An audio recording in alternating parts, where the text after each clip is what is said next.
বাংলাদেশে জঙ্গিবাদ ও সন্ত্রাসের প্রধান পৃষ্ঠপোষক জামাত শিবিরকে ২০০৯ সালের সন্ত্রাস বিরোধী আইনে নিষিদ্ধ করা হচ্ছে বলে জানিয়েছেন প্রধানমন্ত্রী শেখ হাসিনা। শোকের মাস আগস্টের প্রথম দিন বাংলাদেশ কৃষক লীগ আয়োজিত রক্তদান কর্মসূচি ও আলোচনা অনুষ্ঠানে তিনি এই কথা জানান। ধর্মান্ধতা নিয়ে একটি গোষ্ঠী বাংলাদেশে বেড়ে উঠেছে উল্লেখ করে শেখ হাসিনা বলেন, এরাই কয়েকদিন আগে বাংলাদেশে আঘাত করে ক্ষতবিক্ষত করেছে।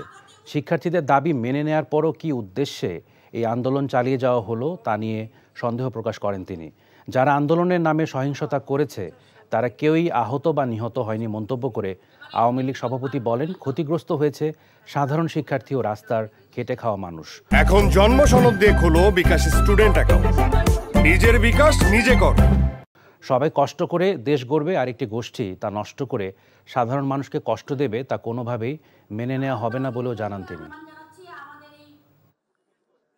জামাত ইসলামী এবং শিবির যারা একেবারে অস্ত্র শস্ত্র ট্রেনিং দিয়ে তারা নামে, তাদেরকে আমরা এখান থেকে ব্যান করে দেওয়া হবে।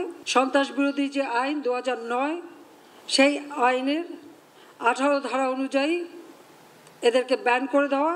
এরা তো জঙ্গিবাদী হিসেবে আন্ডারগ্রাউন্ডে যে আবার ধ্বংস করার চেষ্টা করবে, কিন্তু সেখানে ওই জঙ্গি সংগঠন হিসেবে এদেরকে মোকাবেলা করা এবং মানুষকে রক্ষা করার চেষ্টা সকলকে মিলে করতে হবে।